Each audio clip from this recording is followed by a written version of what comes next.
What's going on, guys? So we survived week 8. We had the Colts over the Titans, and that was pretty much a walkthrough for us. That wasn't hard and it wasn't a sweat whatsoever. Titans just have been really bad this year. Cam Ward hasn't looked like a number one overall pick, and now with the interim head coach, it's going to be tough for them getting a win going forward. I think a lot of people are going to fade them as we continue on into the further weeks of Survivor. But in the DraftKings pool, the $100 pool, we started out with 10,470 people. I think it's down to under 1,600 people, so we're getting elimination. So we're starting to get into that part of the year where we'll see more eliminations as you have more limited choices. But let's just take a look at what happened in week number 8. We'll start with the Jets and the Bengals. That was a tough pick if you were on that one. The Bengals had a lead and they blew it, but you got to feel a little good for the Jets after the Nick Mangold news, which was pretty upsetting to hear. But it was a game. When you pick against a team that's winless, they're gonna find a win at some point. Not many teams go winless in the NFL, so first time head coach, they got him the win. And I didn't trust the Bengals yet. I wanted to see them put more wins together.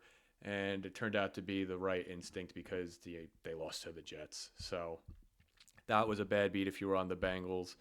The Eagles handled business against the Giants. I mean, there was a bad calls in that game, but uh, the Giants, I don't think, were winning that game. Once Cam Scatterby went down, I think that was took all the morale out of the Giants for sure. But also that one bad call against the tush push, the fumble that they didn't call. I think that's going to be the elimination of the tush push in the offseason. They're going to look at that play, and I think that's probably going to be the final straw. So enjoy the tush push while you can because it's probably going to be gone after this year. Then the Patriots handled the Browns pretty well. There was really nothing there. It was 9% on that one. And then the other one I did warn against was this one, the Falcons against the Dolphins. I didn't fully trust the Falcons, and that was before they ruled out Penix. I'm kind of shocked 21% still went on the Falcons without Penix, but that was a tough one. They at no point looked like they were winning that game. The Dolphins came out and they beat them, and if you were on that one, that was a bad beat for you, but it eliminates a significant amount of people out of the pool. And then we had 34% on the Colts right here, so a lot of people like that one. A lot of people are going to continue fading the Titans, but we survived. We're going to keep going. We survived this week. If we survive week 9, we'll make it halfway through. So hopefully we'll do that. I think there's some good picks this week, some easy picks. I think should be an easy week. So let's go ahead and take a look at week number 9. We are back on survivorgrid.com. I'm going to put the link in the description so you can check off your games that you've picked so far.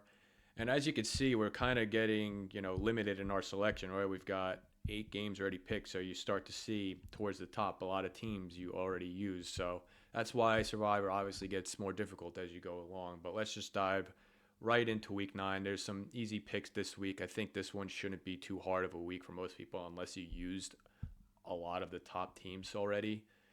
But 52% are going to go on the Rams against the Saints, and that has to do with, I believe, one, the Saints not being a good team, and also McVay coming off a bye. He's had 2 weeks to prepare for this game.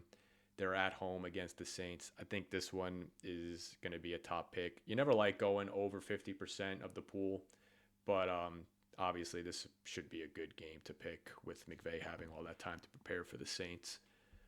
Then the next one is 25% on the Chargers. So it's a big LA week this week. Looks like almost 75% of the pool is going to be on the 2 LA teams this week. But this is obviously just fading the Titans. I kind of mentioned this a little earlier. As we go on, a lot of people are going to keep fading this team with the interim head coach and Cam Ward having his rookie struggles so far. So this just should be a solid pick as well. I mean, it's in Tennessee, but that doesn't really mean much. There's probably going to be a lot of Charger fans there. It's a good travel city to go watch a game in Nashville. And the next one, we've already picked it, but I think this should be a solid pick too if you haven't picked Green Bay already against Carolina. Green Bay showed a little resilience last week after being down to Pittsburgh and Aaron Rodgers. They came back and they just steamrolled them in the second half. Green Bay's been a solid team so far. They had a little bit of some struggles, but seems like they're getting it together, and Jordan Love's kind of putting it together as well. So I don't think if you have this available, that should be a solid pick as well.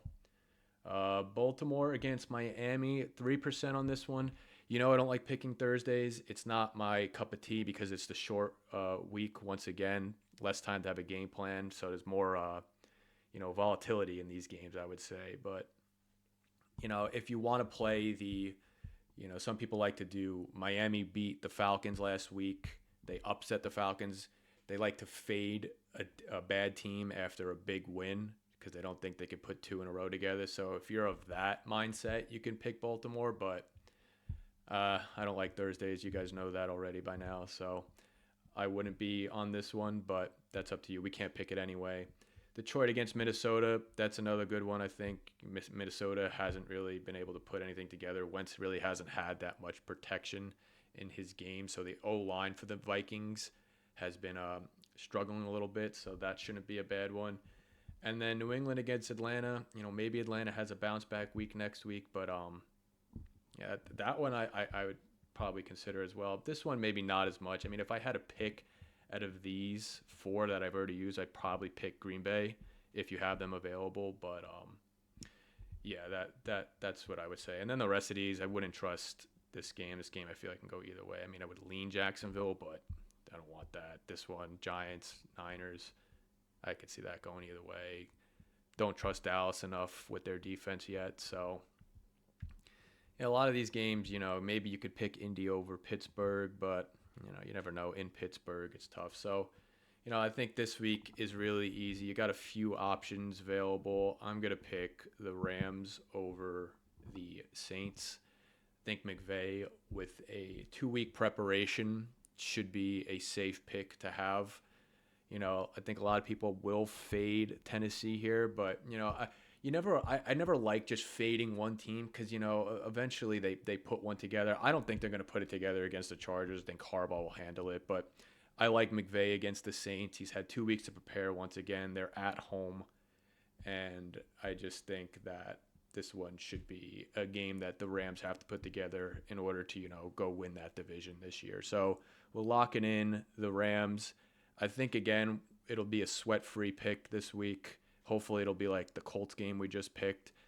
And yeah, it should be fine. If we win this one, we'll be halfway through Survivor, and it'll get harder as we go along. We've used a lot of the good teams already, so it'll get tougher, but you got to survive in advance. That's the way this game rolls. So we're picking the Rams. Hopefully we'll see you for week number 10 next week, and let me know what you guys are picking. Ask me my opinion on a game you might pick in the comments, and I'll let you know what I think about that game. And like, comment, and subscribe, guys, and hopefully we will see you for week number 10.